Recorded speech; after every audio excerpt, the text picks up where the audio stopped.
your feelings dictate what you do in your life. Seriously, you will not get what you want. You will not achieve your goals. You will not get what you desire by listening to your feelings. You know why? Your feelings are volatile. They're not permanent. They're always changing. They're always fluctuating. The spectrum of emotions never stays consistent for you or for any other human being. I myself have faced this too. My feelings change every single time.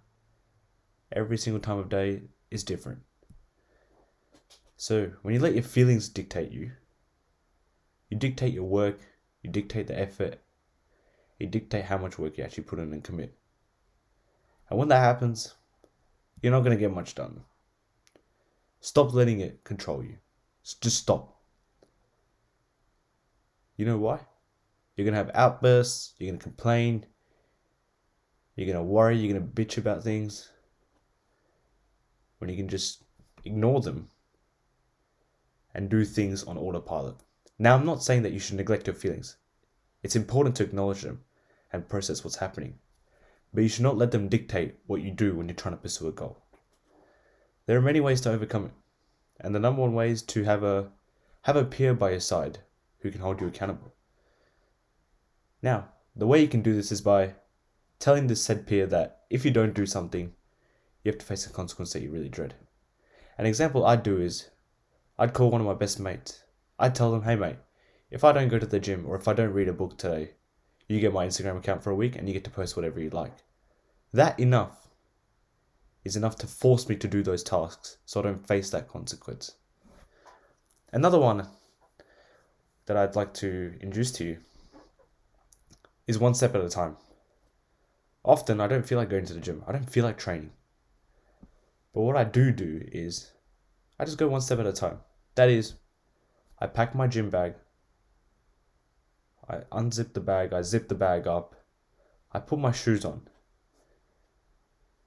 I go to the door, I just open the door, and once I'm out of the house, I walk to the gym. And from there's no going back. I just look at it one step at a time and not in the bigger picture. And that's something you need to adopt if you're trying to pursue your goals. Because if you look in the bigger picture, you're simply going to get overwhelmed, your feelings are going to dictate you around, and you will not get anything done. Even right now as I'm recording this video, I didn't feel like doing it because I was a bit crook. I have a bit of a cough right now, but I'm still doing it. You know why? It's my duty to do it. It's my duty to help you with some advice.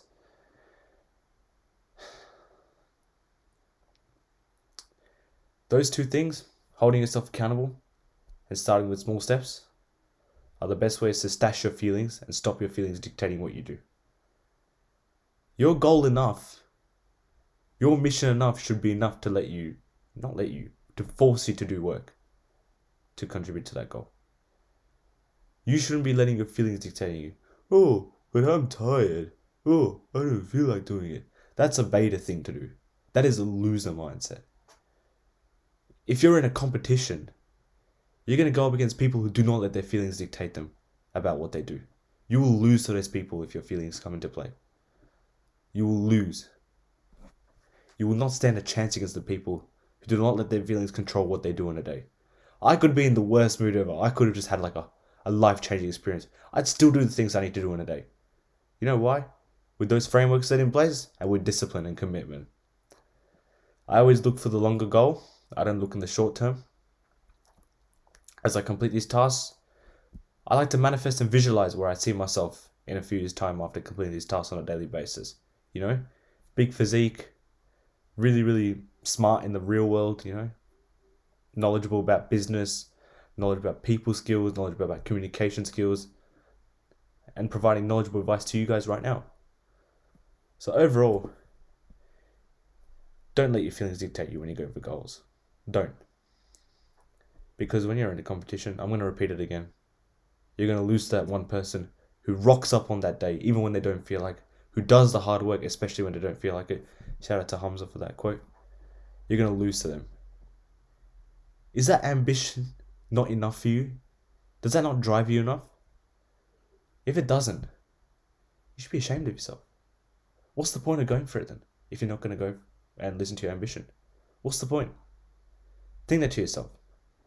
And ultimately, you can have these frameworks in place, But the action is ultimately dependent on one person, and it's on you. So, are you going to choose success, or are you going to choose shame? The choice is yours.